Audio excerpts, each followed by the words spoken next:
This is Secrets to Win Big, your roadmap to sustained growth. Brought to you by Arjun Sen, founder and CEO of Zen Mango, top brand growth driver, and a former Fortune 500 executive who has been called one of the most marketing intelligent minds in the business. Find him at zenmango.com. And now, here's your host, Arjun Sen. Welcome to Secrets to Win Big. This is Arjun Sen, and it's truly a pleasure. In life, I find that high impact leaders fall in three categories. One are leaders who make an amazing impact on a business. Then there are individuals who are working very hard, especially in fields of healthcare and everywhere, especially now it's very important where they put their lives at risk to save people today. Then there are a third category of brilliant leaders who really take us to the next level, who dedicate their lives to create opportunities, building for the future to change humanity. And today I'm really fortunate to talk to David Williams, who has had and will continue to have, that part I'm very excited about is what is ahead, and we'll talk about a career where he has made impact in the lives of others through incredible nonprofits. So David Williams is the CEO of Shelters to Shutters, a national 501c3 organization that transitions individuals and families to from homelessness to economic self-sufficiency by educating and engaging real estate industry to provide employment and housing opportunities. And, to be more, I read about David, it really fascinated. It's not just one thing, it's the whole during his 30 years of experience leading to prominent nonprofit organizations. He has served in key roles in some of the nation's most respected nonprofits, with his most recent position as president and CEO of Genesys Works, a national youth career readiness program. Previous to Genesys Works, he served as president and CEO of Make-A-Wish America. Under Williams' leadership, the organization realized record growth with national office annual revenue more than quadrupling over that tenure. He spent 11 years at Habitat for Humanity International, rising to executive VP and chief operating officer after starting his nonprofit career as executive director of the Houston Food Bank. David, welcome, and truly an honor to have this conversation with you. Thank you, Arjun. It's nice to be here. So David, I just want to take this conversation literally on a different direction. You must have been answering questions on each of these foundations. I want to know more about you. As I look at the 30 plus years of making an impact in the life of millions in your career, leading major nonprofit organizations, what made you choose this career of making an impact in others' lives? Yeah, so Arjun, for me, it was it was really a response to my faith.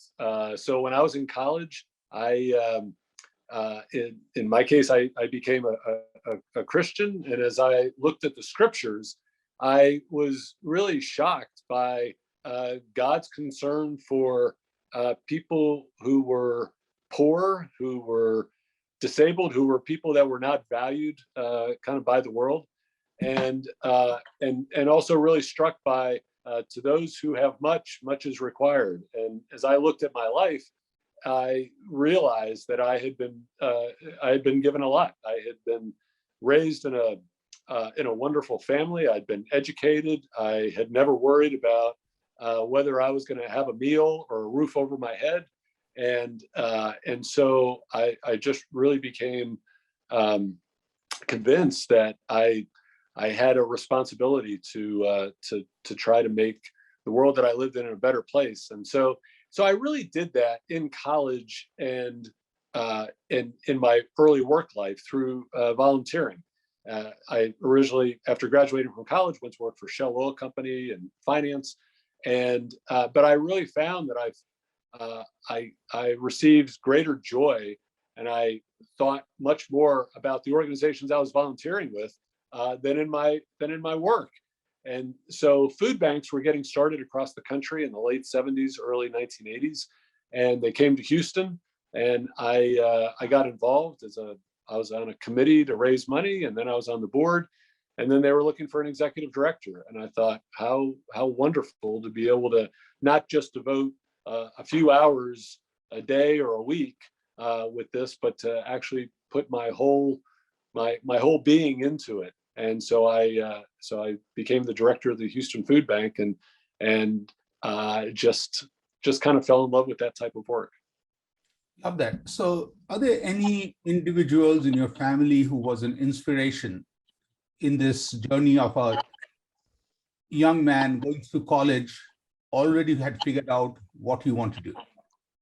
Well, I was actually inspired by a couple people in an interesting type of way. My grandfather on my mother's side was I'm half Italian, so he was a coal miner, and he lost a leg in the mines.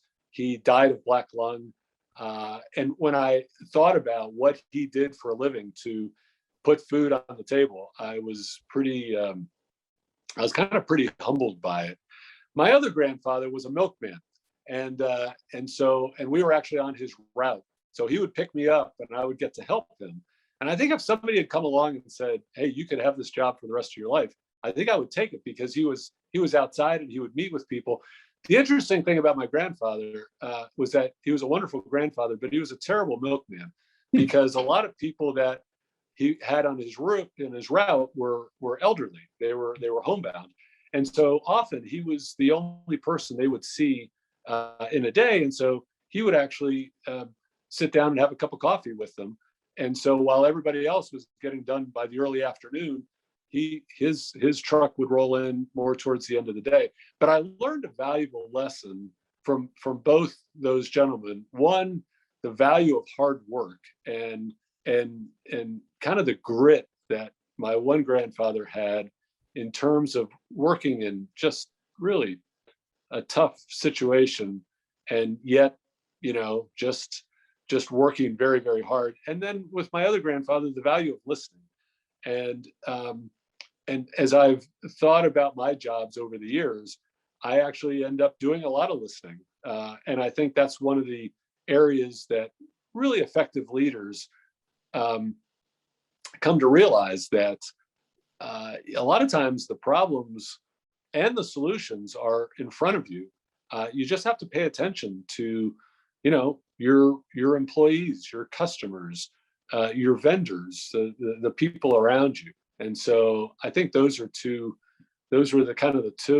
two individuals that really, I think in an interesting way, inspired me and helped kind of mold me into the person I am today. I love that. And especially about your grandfather listening, what it made me realize that every person matters. And we show how much we care by giving them the gift of time. You and I have the same wealth, 24 hours, and that was brilliant. And I also love the thing that you talked about is for business leaders taking that whole thing forward is problems and solutions.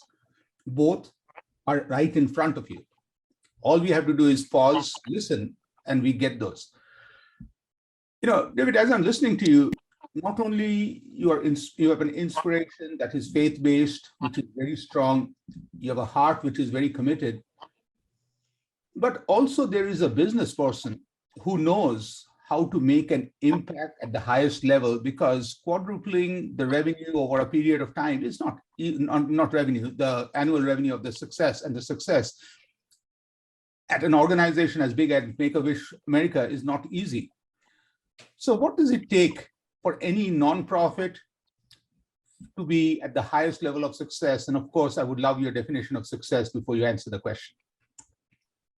Yeah, so I think, first of all, the definition of success for me would be, for a nonprofit organization, is that that there's we typically think of an ROI, kind of a return on investment. Well, people are investing their time and their financial resources in your nonprofit organization. So ROI is just as important a concept in a nonprofit as a for-profit. And so I think that you have to have metrics that show. So whether we're with Shelters to Shutters, we're putting people into jobs and apartments, and we're able help so many people for a certain amount of money. And same thing with Make-A-Wish, same thing with Habitat.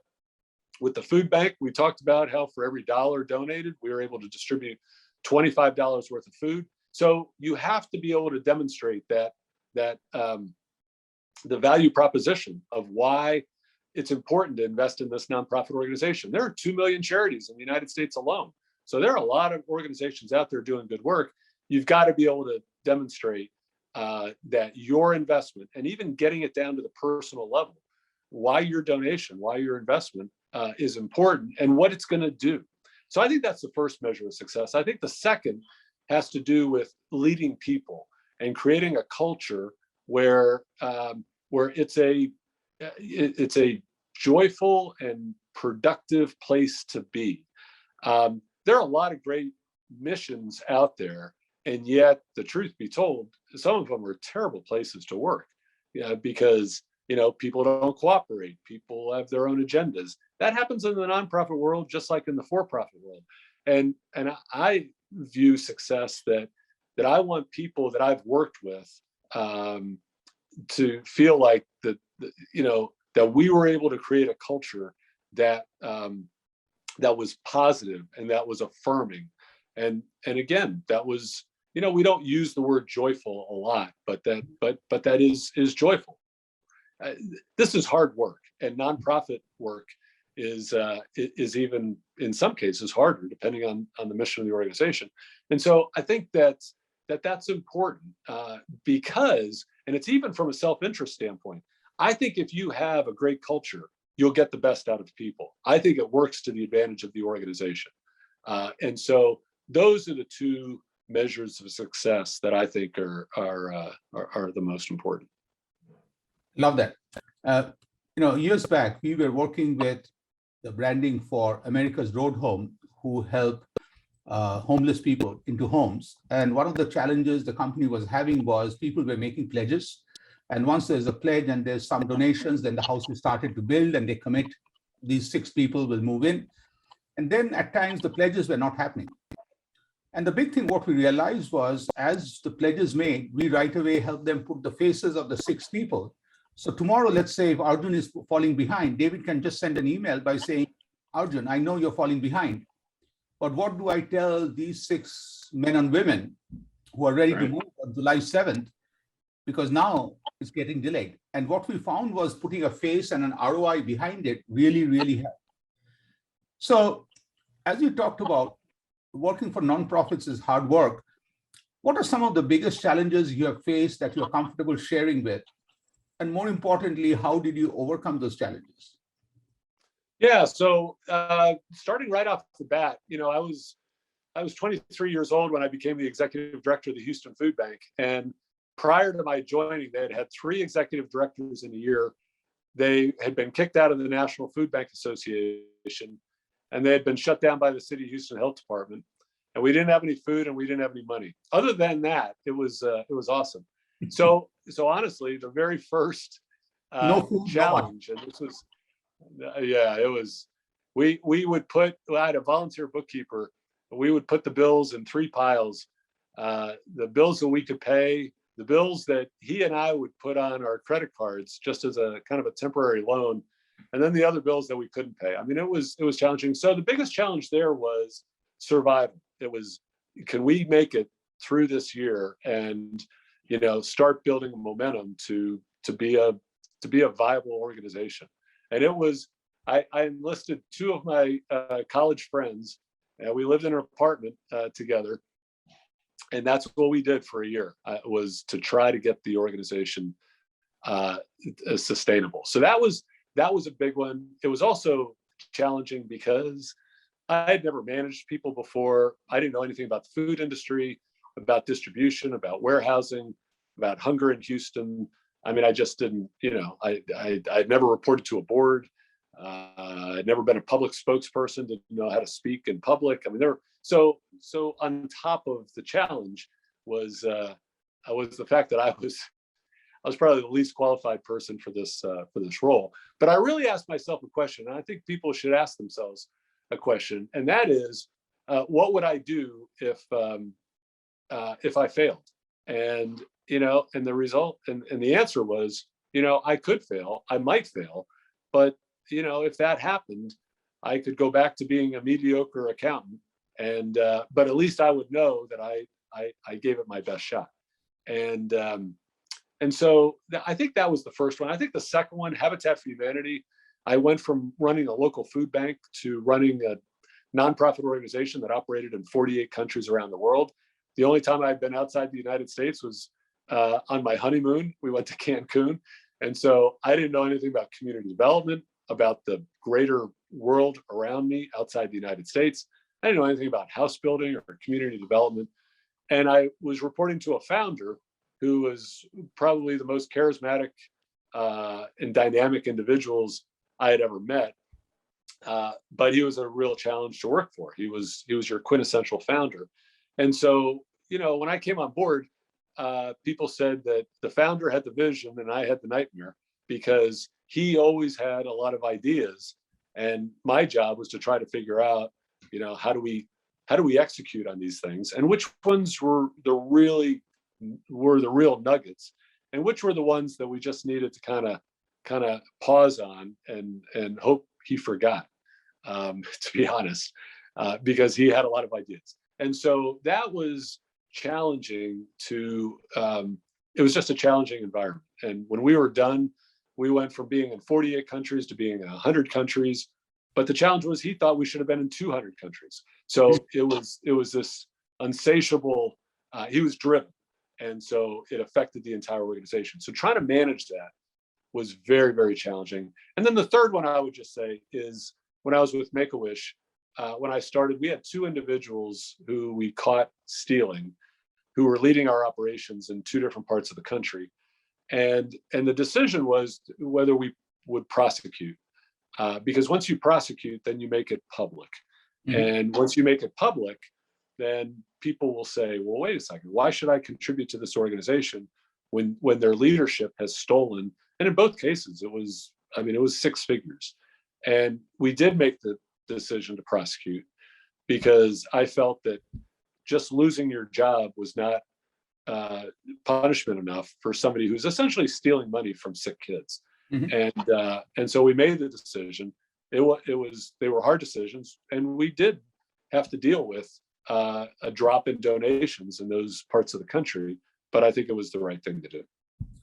Well, so I want to go back and ask you a personal question, especially on your first job, is when you were going through those moments of survival and trying to take the brand, a business to sustain, and the very fact you were putting some of the payments on your personal credit card as a short-term loan, there was very strong belief that this will work. What was the source of that belief? Oh, and this is where you get to being a business person. Everybody that was involved with the food bank was, really came more from a social work background, and so coming more from a business background, the original concept of a food bank was taking food that was perfectly edible in large quantities and being able to redistribute it to food pantries and soup kitchens and organizations like that in quantities that they could handle. But mm-hmm. the food was edible, but otherwise it was getting put into a landfill. And so, first of all, it made sense to the food industry because they were able to not spend the money to have it disposed. It was good food that was helping people. So it was the underlying belief that this is a concept that makes sense, and it makes sense for the industry. It makes sense for the city of Houston. It makes sense from an environmental standpoint. It makes sense all across the board. And the only thing that's missing is we've just got to be able to present this in a way so that people understand it, have confidence in the organization. And if we do those things, if we just do things right, then it'll catch on and we'll be able to make this a viable organization. So it was just the underlying belief that this concept just makes too much sense for it to go away. Love that. So just like we talked about the challenges, what are some of the most satisfying moments or a few memories in the journey that gets you really excited and inspires you forward? Yeah.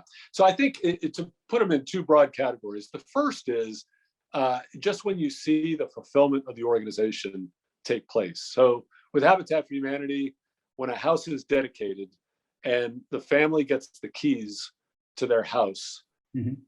and you're talking about people who never thought in their wildest dreams that they would own their own home. And because of the principles of Habitat, they actually helped build that home. Mhm. So they were involved along with other people.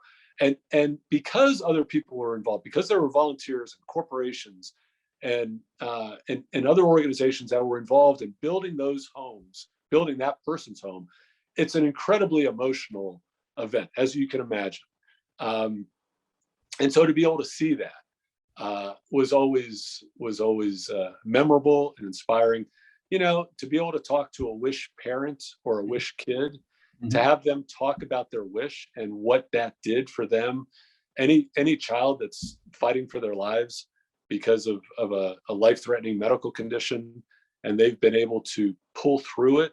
Or I will tell you, talking with parents where even in the worst scenario where their child did not survive their illness, and yet for them to be able to talk about the fact that the happiest that they remember seeing their child in the last year or two or wherever, when that diagnosis took place, was during that child's wish, during an experience that you had a small part of making happen. Mhm. I mean, oh my goodness, it's amazing. And in the organization that I'm with right now, Shelters to Shutters, we help people get into a job and get into a furnished apartment. And again, people that have been living in a shelter, people that have been living out of their cars, people that have been living with friends. All these are very emotional and memorable experience, and it's really just a privilege to be part of it and to experience it. So, Yeah, and coming from outside, when my wife, she was working for United Airlines in Denver, and she would participate in the Habitat for Humanity's work. mm, I would remember when she would come back, I think her job satisfaction was at the highest that particular day. And the very fact she felt, even though it was, let's say, 1/1,000,000th of the work that went into, she just felt that everyone put a little love into that building. So it wasn't the physical building, it was the hearts that put together. That was such a brilliant concept. And thank you for building that. I just want to also, go into a personal area of my passion is, being in branding marketing. How do you tell the story? Especially, let's look at Shelters to Shutters. How do you tell the story to create excitement in the community, among donors, and among, just the community in general? yeah, and it's a great question, and it's the challenge that I think every nonprofit organization has. You can talk, numbers are important, metrics are important, impact is important, but at the end of the day, people want to hear a story. And so I think the good news on for a nonprofit organization is that these are real stories, and they're compelling stories. Mhm. And so I think the challenge is to be able to present it in a way where you don't have to embellish or over dramatize the condition in which people are in. I think it's important to be truthful. I think it's also important to be dignified in how you tell someone's situation, and then of course to be able to talk about the impact that the mission has. But then I think that sometimes the missing piece is to also be able to tell the story of all the people that were involved in making it happen, because I think that's some of the most exciting part. Just like your wife was a part of that, but that's an important part, because we live in a very divided country, very divided world these days, and we focus so much more on what divides us than what unites us. And I just think it's one of the most beautiful aspects to a story when you can have rich and poor and black and white and government and private sector, and I mean, you name the people of different faiths, people of different political parties, people, all these, we so focus on the differences, and yet we can come together and agree that, that family that lives in that house that your wife was part of building, that they should be able to live in a simple, decent home in this country that's one of the wealthiest countries that's ever existed in the history of mankind. And to play a part in that is just, it's a beautiful thing. And so I think that's an important part as well, is to show how we all come together to be able to make these things happen. And, as you're talking about, I really love you addressing the divisions that we have in the society. And that's the part where I think the word humanity in the name is so important, because somehow when people get into the boundary of that building, we become one, because it's the same cause that connects all of us, and we somehow forget all our differences, literally. That's right. And that's the part where, as you were talking, I really felt that brings us back into the faith of humanity. And one of the things, again, I think this is a big learning from me, from you. When we do work on this particular area, we try to answer 3 questions for any nonprofit: is why this nonprofit? Why me? Why now? And I'll give you a tiny example. We were working with this organization who is putting their effort into ending human trafficking. Yep. And their tagline was very corporate. Okay? And as we started going through, what we helped them understand was, like, for example, and this is the story I told all the board members first, and then the group was, like, David, this morning you woke up, let's say you woke up at 6 and the alarm went on, you had a freedom to press the snooze button to wake up at 6:15. You had the freedom at that point to choose whether you want to have coffee, tea, or milk, or just go for a run. You had the choice to call family members, like, you have the choice. But then there are people who will wake up today who do not have the basic choice. Right. So what will we do for them? Let's help them live life free. And that became the tagline. And that's what we are also learning a lot, is people today are very impatient. You really have to connect, as you said, is don't over dramatize, but get through that why me, why now is so important. So David, I want to go into a little bit that as we look at all this, we have talked about a lot of amazing past accomplishments. I love the way you have connected that to leadership. And I already think I have a title for this podcast, which is Find Greater Joy, because I really think that that's what defines you, because, that's. So what is ahead, David?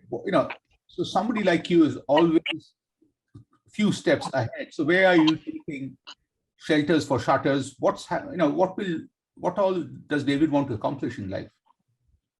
Yeah. So I'm excited about Shelters to Shutters from the standpoint that it's, it's basically a startup.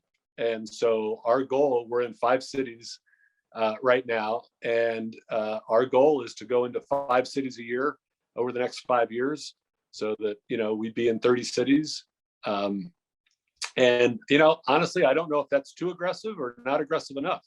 And so I guess we'll find out, but we just made the decision. We just had a donor in Orlando, Florida, fund our operation going there. We're probably going to be going into Columbus, Ohio, and Phoenix and Denver, and Dallas very soon.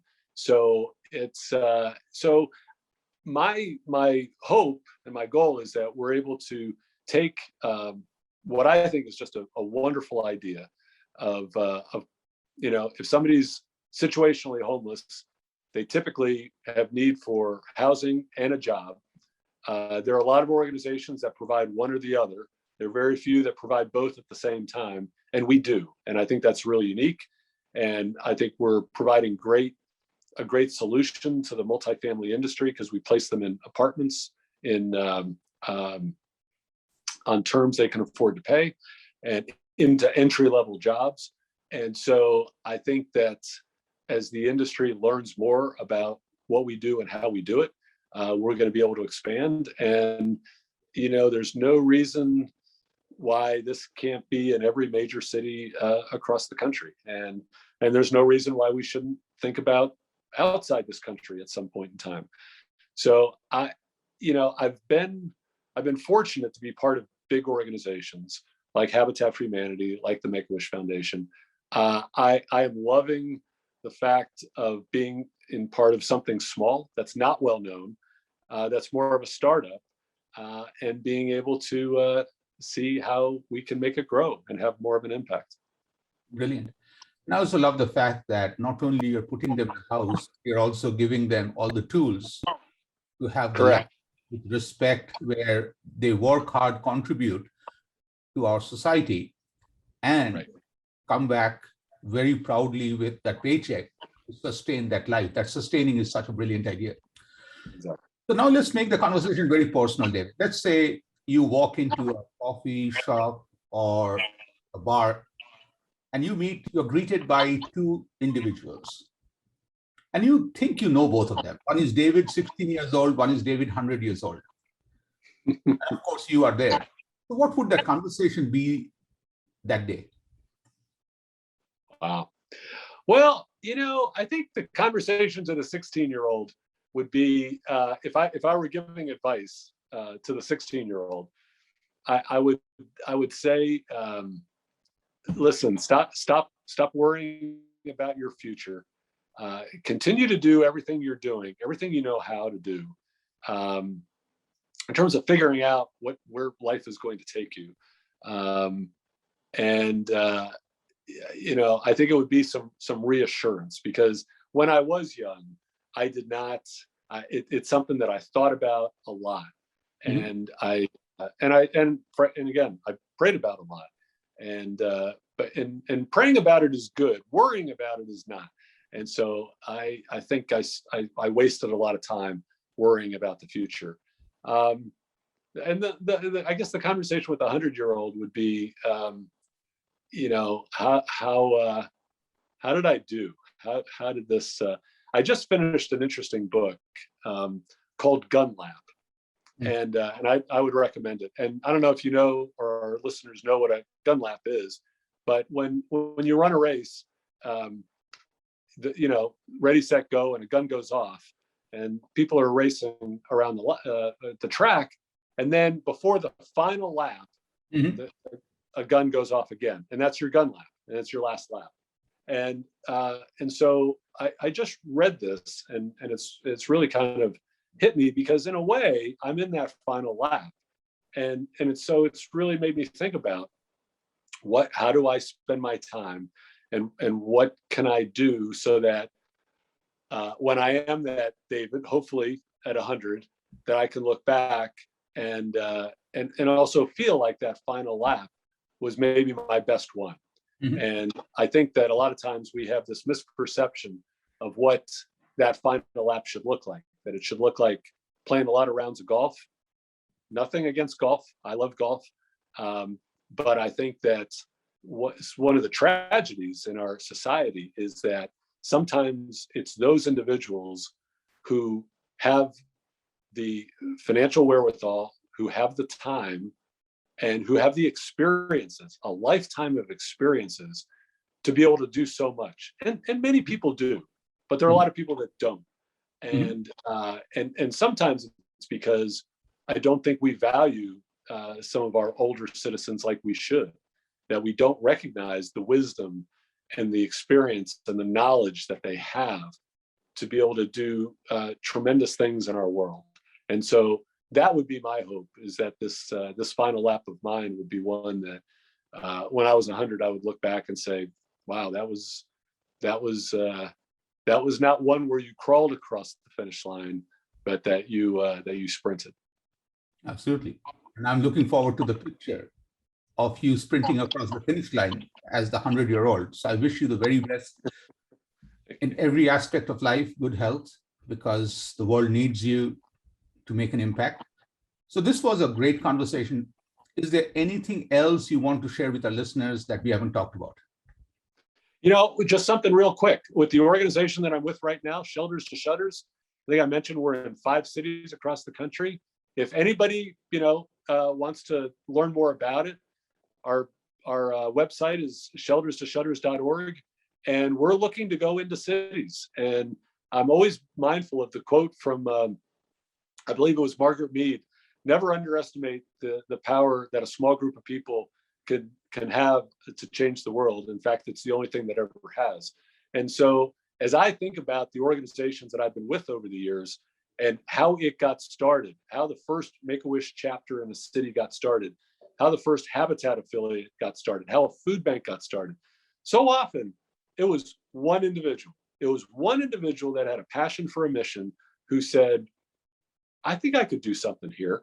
And so if there's anybody listening today that it cares about the issue of homelessness and would want to be part of the solution, reach out. I'd love to be able to have that conversation.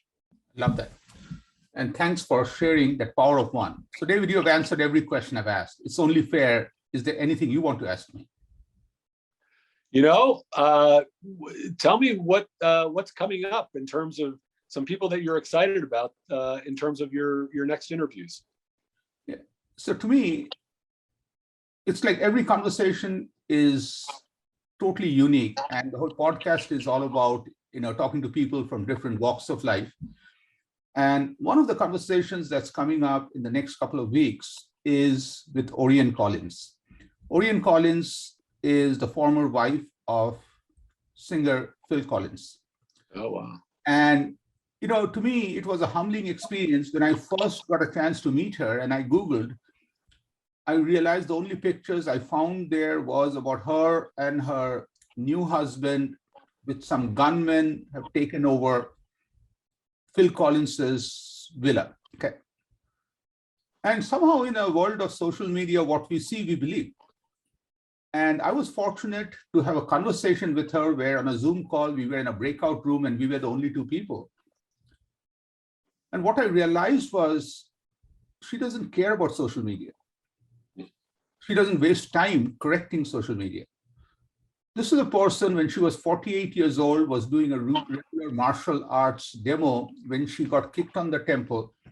And a few days later, after surgery, she was paralyzed from neck down. Wow. She didn't give up. Over 2 years, she got herself back to a position where she climbed the highest or the second highest mountain in Switzerland. And what was brilliant was during this whole journey of healing, she wasn't thinking of herself. She was thinking about how to channelize her passion to create the Never Give Up Foundation so she can in turn inspire others mentally and through help as she can to never give up. And two big things I learned is, one, in a world, as you talked about, divided, many a time it is our ignorance that divides us, and I'm talking about me. Just pausing a little bit to get to know the person is so important, because if I didn't get a chance to know her, I would have missed out on an incredibly inspiring human beings, incredibly inspiring journey. So I'm very fortunate to be part of that. That's great. I'll look forward to that one. So David, again, thank you for taking time, my friend. This was truly inspiring. And I'll reach out to you personally, asking you what can I do to help Shelters to Shutters. So it would be an honor myself. So thank you very much. Very good. And thank you for having me. This has been very enjoyable. You've been listening to Secrets to Win Big with Arjun Sen, founder and CEO of Zen Mango, top brand growth driver, and a former Fortune 500 executive who has been called one of the most marketing intelligent minds in the business. To learn more, visit www.zenmango.com. Share this podcast with your friends and subscribe wherever you like to listen to podcasts.